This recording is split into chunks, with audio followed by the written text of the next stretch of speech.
Good evening, everyone. You're listening to Red Pill 78. I am the Corruption Detector, and this is your Red Pilled News. I'd like to open the show with a couple of things. First of all, I've been meaning to give a shout out to my friends Kurt and his mother Diane for quite some time, and I always forget. So, Diane, if you're watching, Kurt did pass along the message that you watched the show, and I certainly appreciate it, so I hope you're enjoying it. And then also, I would like to ask everyone in the audience to please send thoughts and prayers for my friend Madeline and her father, who was recently diagnosed with a form of cancer. I don't know the prognosis. I just found out last night, but I do know the power of prayer, and I know that my audience will certainly get behind anybody who needs support. All right, so moving on to the news. First of all, we've got some interesting new stuff that's developing about the death of Phil Haney. Glenn Beck was recorded saying that Phil definitely had a USB drive around his neck, a dead man's switch, if you will. John B. Wells is also talking about it, and it looks like the police report is not finalized. Many people reported that the death was a suicide, according to the police. Well, that is not the case. It's still under investigation. We also have the actual police report, so we're going to look at that. Also, it looks like John Solomon is reporting on newly declassified FBI memos, which conflict with what the Mueller team told the government. So we're going to be looking into that.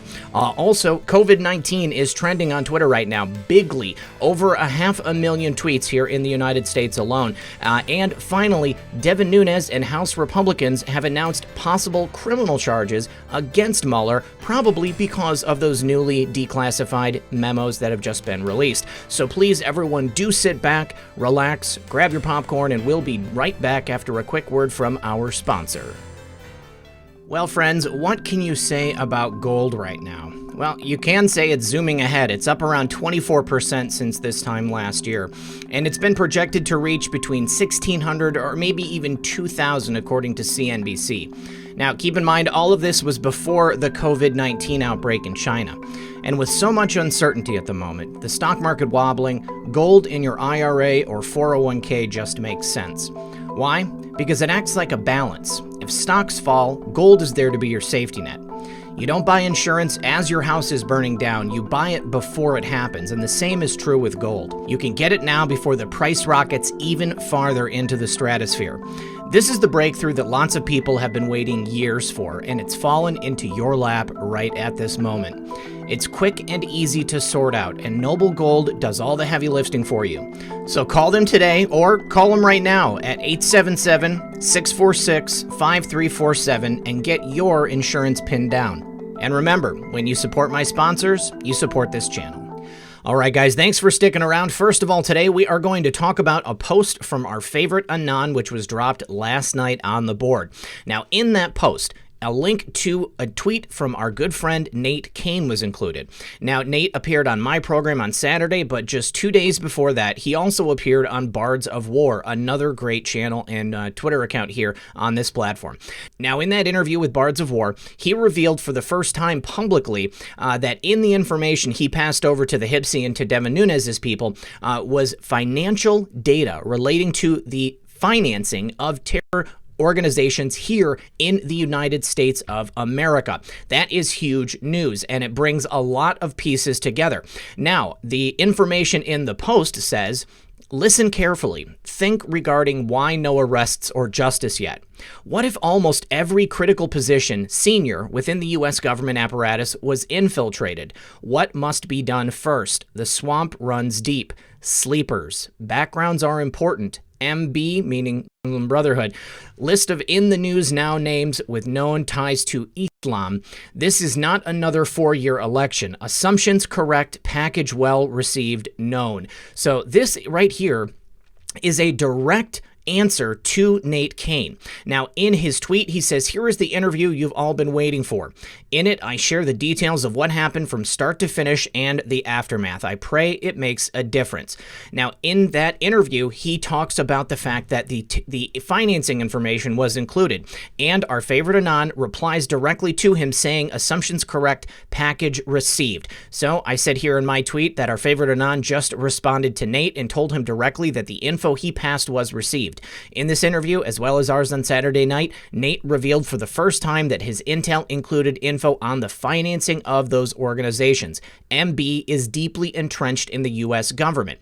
Now, in terms of what else was said, what must be done first? The swamp runs deep. All of these high-level positions within the government have been infiltrated, and they need to be removed. We can't just go on an arrest party and start taking people out. Why? I've said it before, because there would be no one left to run the U.S. government. We have to slowly change out who is in these positions, and that's exactly what we've been doing this entire time. Now, the financing of this stuff, let's go into the next information, which is related to whistleblower from the DHS under the Renegade administration, Phil Haney. All right, now I have an article here from Breitbart just to illustrate exactly who Phil Haney was and what it was he was blowing the whistle on. He worked for the DHS, and he blew the whistle on an investigation that was squashed, which could have potentially stopped the attack in San Bernardino several years ago. Now, those people that initiated that attack were known to the federal government, and this information, if it would have been allowed to have proceeded in an investigation, could have stopped that from taking place. Now, Phil Haney was a founding member of the Passenger Analysis Unit, or PAU, under Customs and Border Protection. It was established as a standalone entity in 2003, and it's charged with vetting, investigating, finding addresses, making connections, and putting the dots together on people entering the United States who might be security threats. He identified a large number of people from a group within the MB that were entering the United States on a visa waiver program. Now, the people coming in were not being scrutinized, and they were going all across the United States, going to different mosques, and they were clearly a network of people. But because of the PC nature of the former administration, or maybe something a lot darker, his investigation was squashed and it was not allowed to continue. Now, during the course of this 6-year investigation, he found links from this particular group, Tablighi Jamaat, and found that their network was connected to Hamas, AQ, global T funding, basically everything that you would not want coming into the United States, and that should pull up a red flag, especially for people at the PAU and within the DHS. Now, here's the thing. If this was only about targeting people as a result of their religious beliefs or of their ethnicity, then that is certainly a civil rights or a civil liberties action. However, based on the information Phil was able to piece together, these people were clearly a danger, and the individuals involved in the San Bernardino attack were certainly part of this group. So now let's move on to today. So bringing us to today, Phil Haney, whistleblower from the DHS under the former administration, who brought attention to organized networks of bad individuals here in the United States, which were then covered up by the DHS, the State Department, and by high-level individuals, senior administration officials within the Renegade administration. He was found with a GSW to the chest. Now, initially, there was talk about it being a self-inflicted GSW, but the Amador County Sheriff's Department on Monday released some information about the investigation into Philip Haney and his passing. Now, there was a firearm found near his body and the car. It was a single GSW to the chest, and the statement makes clear that there has been no determination of suicide yet, and it's contrary to the incorrect readings of the initial statement released on Saturday that described the scene as an apparent suicide, but noted the investigation was active and ongoing. Now, what we have here is the actual press release, and it says that they have scheduled a forensic autopsy to be performed by pathologists from the Sacramento County Coroner's Department. And additionally, they've reached out to law enforcement at the FBI to assist in analyzing documents, phone records, and a laptop that were recovered from the scene and Mr. Haney's RV. Now, they say they are in possession of his vehicle, they're in possession of the firearm at the scene and his RV, and they'll be requesting evidence processing from the Federal Bureau of Investigation.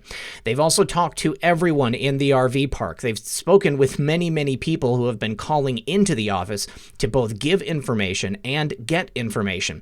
But they want to make sure that everyone knows that the idea that this was a suicide is misinformation. That finding has not yet been determined. Now, what I find really interesting is that they have the documents and a laptop from his RV and his vehicle. I want to take you to a video clip from Glenn Beck talking about what type of documents Phil Haney might have had. Now, here in a tweet is a clip from Glenn Beck, and it's from Minnesota Mom for Trump, and it says, "Did you see this?" Glenn Beck asked if a thumb drive was found on Phil Haney's body. And let's go ahead and take a look at the clip. I'd like to ask the police that found his body and deemed it a suicide if he had a thumb drive around his neck.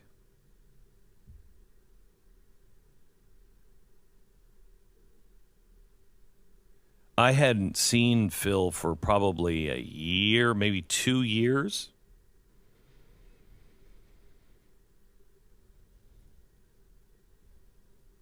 But I'd say hi to him. I'd hug him. And I'd slap him on the chest. He knew what that meant. I was feeling the thumb drive, because there were documents that he kept around his neck. I only know what a few of them were. Wonder if that thumb drive was found on the body. Very, very telling information. This is not the only report that we have of someone close to Phil Haney stating explicitly that he was not suicidal. This is the first report that I've heard that he definitely had a thumb drive around his neck. Now, it's very reasonable to think that if Phil kept documents with him, that means that there were other copies someplace else. Let's go on to a tweet from John B. Wells. Now, here is a video clip of an interview from Phil Haney and John B. Wells, and he says, "I interviewed Phil Haney twice. Both times he emphatically told me he's not suicidal, and if anything happens to him, all hell will break loose. I'm thinking he had a dead man switch. Get ready for sparks to fly." Now, this is a very reasonable assumption to think that someone in Phil's position would maintain something like a dead man switch. Somebody who was looking to expose organized networks of T attacks waiting to happen here in the United States.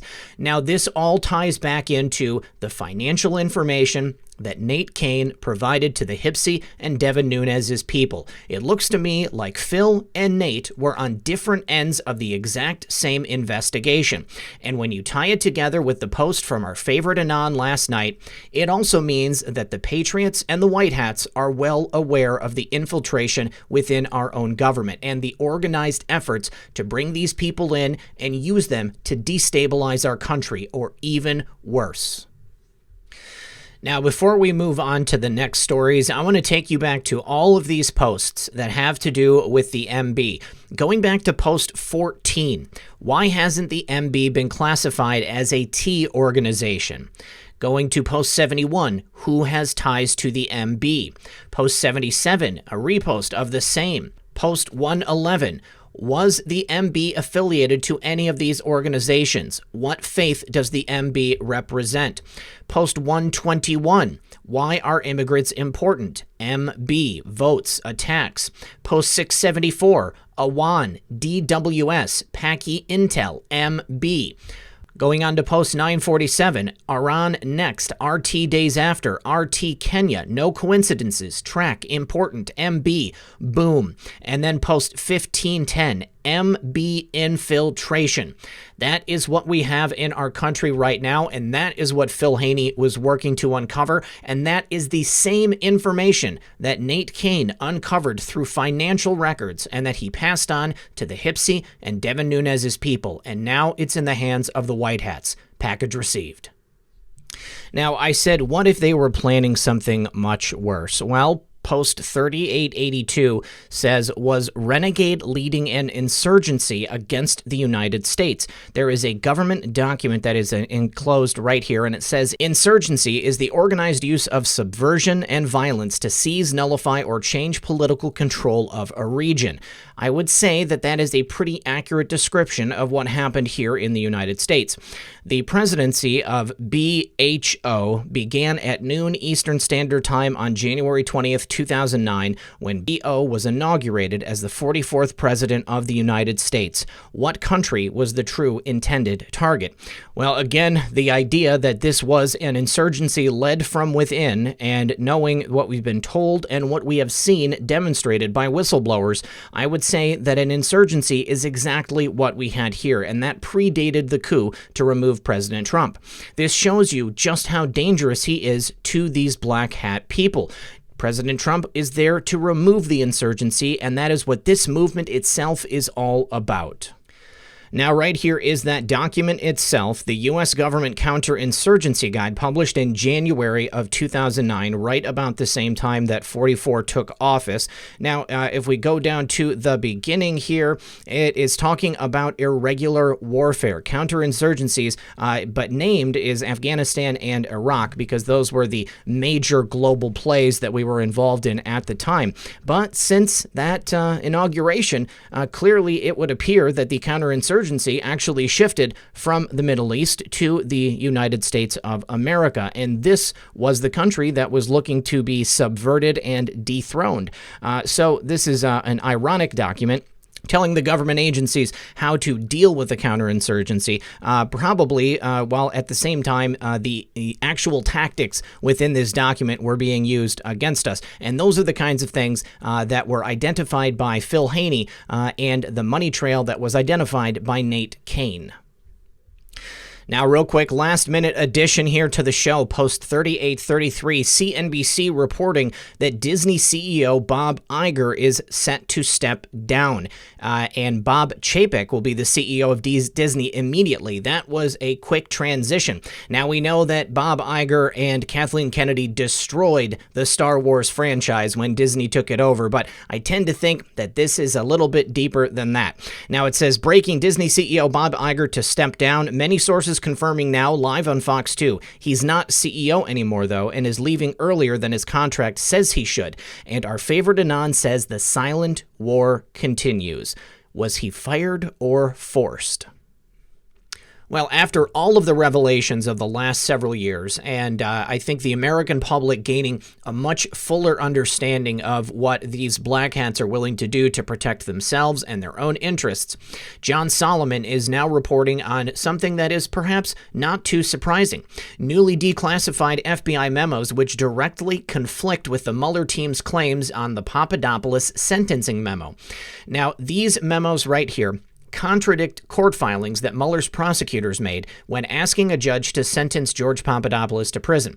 We know that George was a former Trump campaign foreign policy advisor who was targeted by the deep state and ultimately indicted and imprisoned for the charge of making false statements and omissions to the feds. Now, the FBI memos were released under FOIA, and they put the focus squarely on Aaron Zelinsky, who recently resigned after Bill Barr smacked him down for recommending Roger Stone serve 7 to 9 years in prison. Now, Zelinsky resigned in protest after the DOJ refiled the Roger Stone sentencing memo that he had signed, and Judge Amy Berman Jackson ultimately agreed with Bill Barr that 7 to 9 years was an excessive and harsh sentence for Roger. Zelinsky also happened to be one of Mueller's prosecutors who signed the sentencing memo seeking prison time for George Papa D. Zelinsky and two other prosecutors argued that Papa D lied in order to hinder the Fed's ability in February 2017 to question or arrest a Maltese professor named Joseph Mifsud. But what Mueller's prosecutors wrote in the Papadopoulos sentencing memo directly contradicts what Papadopoulos actually told the feds in newly released FBI memos, and this is according to award-winning journalist John Solomon. Now, according to the sentencing memo signed by Zelinsky and fellow Mueller prosecutors Jenny Rhee and Andrew Goldstein, Papadopoulos' lies undermined the investigators' ability to challenge the professor or potentially detain or arrest him while he was still in the United States. Now, the 302 reports detailing the agent's interviews with Papadopoulos show that he had, in fact, supplied information that would have enabled investigators to challenge or potentially detain or arrest Mifsud while he was here in the United States. They completely completely lied about the conversation. In February of 2017, Papadopoulos told FBI agents that he inquired to Mifsud about how he knew the Russians had Clinton's emails, to which Mifsud strangely chuckled and responded, "They told me they had them." Now, according to the Mueller report, in an interview with the FBI that same day, Mifsud denied he had advanced knowledge that Russia was in possession of emails damaging to the Clinton candidacy. Now, Mifsud did not leave Washington until the next day, and the information provided by Papadopoulos should have enabled investigators to confront Mifsud with the conflicting testimony on a point of critical importance. Now, according to Mueller's prosecutors in the August 2018 sentencing memo, the defendant's false statements were intended to harm the investigation and did so, saying that Papadopoulos' lies negatively affected the FBI's Russia investigation and prevented the FBI from effectively identifying and confronting witnesses in a timely fashion. However, the memos show that Papadopoulos was engaging in showing willingness to cooperate and help the feds locate Mifsud. Papadopoulos told the FBI that Mifsud reached out to him via email in February of 2017 and told him he was in D.C., which was completely omitted from the sentencing memo. None of Mueller's indictments implicated any underlying crime. Every indictment stemmed from a process crime that was derived from the witch hunt. So in other words, Mueller's witch hunt created all the crimes since there was no underlying crime, and the prosecutors lied and omitted information in order to put Trump's associates in prison. This is a familiar refrain that seems to pop up every single time we have someone like George Papadopoulos who is indicted for some process crime. Now, we only spent a matter of 2 weeks or something like that in prison, but still, it's prison, and now he's got a record. But clearly, we can see here that the entire sham was a lie from the very beginning. He gave them Mifsud, he told them where he was, he told them how to contact him, and then the prosecutors who filed the sentencing memo left it out, because with that information included, there was no crime. There was nothing to convict George Papadopoulos on, and there was no reason he should spend any time in prison. Once again, when are we going to see the wheels turn? Because as far as I'm concerned, it is time for these people to answer for their own crimes. And guess what, guys? The time is now. Now, why do I say the time is now? Well, Devin Nunes is speaking about the possible criminal charges against the crooked Mueller attorneys. That includes the people who filed those sentencing memos for George Papadopoulos, who worked against Roger Stone, and who did a lot of other really dirty things. Now, earlier this month, before we learned about these new documents uncovered via FOIA request, Devin Nunes visited Lou Dobbs on his program and said that in the coming weeks, things about the Mueller attorneys would be revealed. Let's go ahead and take a listen to the clip. Something else that your viewers will be interested in, you'll be interested in, because there's more to come on this. The lawyers that that stepped aside today, that busted that made this 7 to 9 year recommendation on the prosecutors. We believe that this is not going to be the only example. We think there's other examples of things that they did during the Mueller investigation that I think you and your listeners and the American people will be very interested to learn in the coming weeks as we start to unpeel the onion of what the Mueller team was really doing. Because I always say this, when Mueller was appointed, we have to ask ourselves, he walks in the door the first day and said, okay, show me all the evidence you got on the Russians. They're like, Bob, sorry, we don't have any Russians here. We don't have any evidence. Yeah. So what the hell did they do for 2 years? They set up an obstruction of justice trap, and they went out after a whole bunch of people that now got sentenced. Some already served their time, and I think all of this has to come into question now at this point. Now, putting together with what we've just found out from John Solomon and what Devin Nunes said only a few weeks ago, yesterday when Nunes was speaking to Solomon, he said that they have found glaring evidence which contradicts the claims made by the Mueller attorneys during what they said to Congress. Now, Devin Nunes had some comments to make on those 302s, and he said, we're now going through these 302s, and we're going to be making criminal referrals on the Mueller dossier team, the people that put this Mueller report together. Now, Nunes specifically reacted to that story that we just covered about those released FBI memos which portrayed George Papadopoulos as a liar, when clearly he told the FBI everything they needed to go after Professor Mifsud. Now, the new FBI memos provide us clear-cut evidence of the Mueller team lying to the court. It's a lie. It's a total lie, Devin Nunes said, and now it's in his hands. So now that this is in the hands of Devin Nunes and the Republicans in Congress, think about what happened before. James Wolfe lied and leaked. He lied to Congress and he leaked information out. He received 2 months in prison. Then we've got someone like Roger Stone getting 7 to 9 years for a process crime. Congress did everything they could to trip him up. The Democrats did everything they could to trip him up and catch him in a lie. Now, the basis of those questions that they asked him were completely erroneous. There was no crime to begin with, and they knew it at the time that they asked him. But they wanted to get him, and so they did it. They went after him, and they tried to throw the book at him. Now, I certainly hope that with these new criminal referrals, the court is going to take just as fair of a look at the people who attempted to set Roger Stone up and the president. All right, and finally, as I said, COVID-19 is trending very heavily on Twitter right now. Now, here in this article, Rush Limbaugh claims that the deadly virus has been weaponized by China and its design was to tank the U.S. economy. Now, before we get into the article, I want to draw your attention back to the State of the Union several weeks ago when Rush Limbaugh was presented with the Presidential Medal of Freedom. Now, I hope you'll remember in the video that I produced where we talked about that, there was someone who had a post on one of the message boards and he called himself EB Insider, Excellence in Broadcasting Insider, stating that Rush has been designated to release top-notch information to the American public based upon his closeness and proximity to the president and the fact that he most likely will not live a very long time due to the advanced lung cancer that he does have. And I think that's very interesting because Rush Limbaugh is pointedly saying that this COVID-19 has been weaponized. Now, he said that it was created by the Chinese government in a laboratory, a government laboratory, which there is a level 4 biolab right there in Wuhan, and that it was designed to crash the stock market. He said this yesterday, and he does believe that it is another element by the deep state to take down President Trump. He said, I wanted to tell you the truth about the COVID-19. The COVID-19 is the common cold, folks. He added, I'm not trying to get you to let your guard down. Nobody wants to get any of this stuff. I mean, I hate getting the common cold. You don't want to get the flu. It's miserable. But we're not talking about something here that's going to wipe out your town or your city if it finds its way here. I'm telling you, the Chi-Coms are trying to weaponize this thing. The Chi-Coms, obviously, in their lab are doing something here with the COVID-19, and it got out. Now, there's one more post that I want to bring your attention here to, and that is in regards to the World Health Organization and some information we've gotten from posts in the past. Now, Red Pill Dealer here on Twitter says, COVID-19 comms. Who controls the narrative? Define FF. What events change the news cycle? And WHO equals World Health Organization. Now, here is a little graphic which takes us to several posts related to Iran, and now they have an outbreak there as well.